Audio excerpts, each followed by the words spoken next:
राजस्थान में जैसलमेर के रेगिस्तान में तीनों सेनाओं का संयुक्त सैन्य अभ्यास चल रहा है और इस सैन्य अभ्यास का नाम ऑपरेशन त्रिशूल दिया गया है। इस ड्रिल में T-90 टैंक ने अपनी जंगी क्षमता दिखाई। अंजू निर्वाण की ग्राउंड रिपोर्ट दिखाते हैं।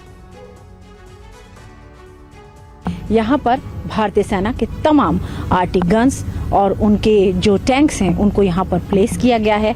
K9 वज्र और T-90 टैंक यहाँ पर लगाए गए हैं और ये पूरी जॉइंटनेस के साथ इस पूरे अभ्यास को यहाँ पर किया जा रहा है।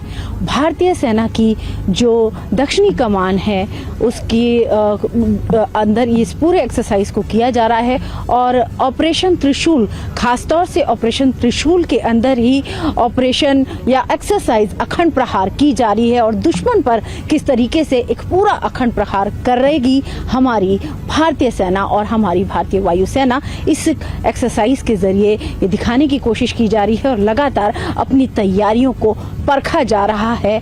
ठीक पाकिस्तान की आंखों में आंखें डालकर यहाँ से अगर हम बॉर्डर की नज़दीकी की बात करें तो 50 से 60 किलोमीटर की दूरी पर यहाँ पर बॉर्डर पड़ता है और इस लोकेशन से भारतीय सेना अपना दम दिखा रही है।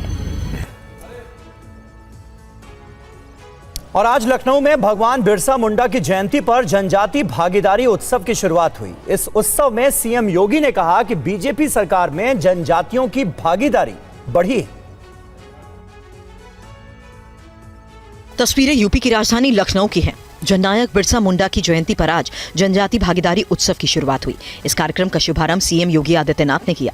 6 दिन तक चलने वाले इस उत्सव में कई कार्यक्रम होंगे। 18 नवंबर तक इस उत्सव में आदिवासी जीवन संस्कृति के रंग दिखाई देंगे।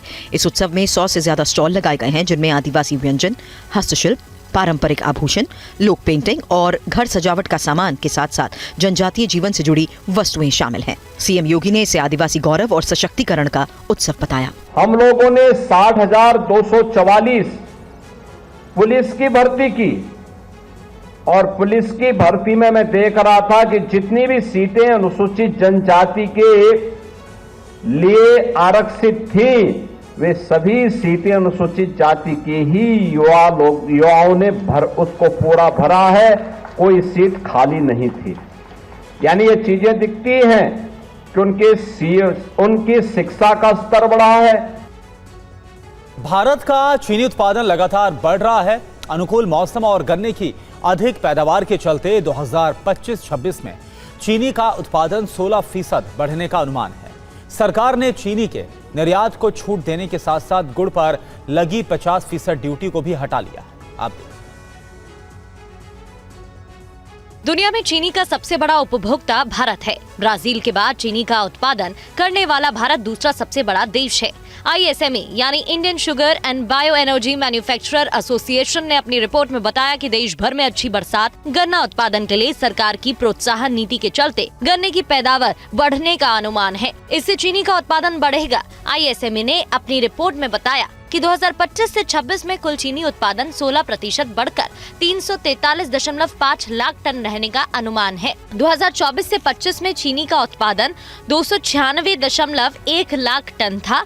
महाराष्ट्र सबसे ज्यादा चीनी उत्पादन करने वाला प्रदेश है। 2025 से 26 में महाराष्ट्र में चीनी उत्पादन 130 लाख टन रहने का अनुमान है, जो 2024 से 25 में 93.51 लाख टन था। 2025 से 26 में कर्नाटक का चीनी उत्पादन 63.5 लाख टन रहने का अनुमान है, जबकि 2025 से 26 में उत्तर प्रदेश में चीनी उत्पादन 103.2 लाख टन रहने का अनुमान है।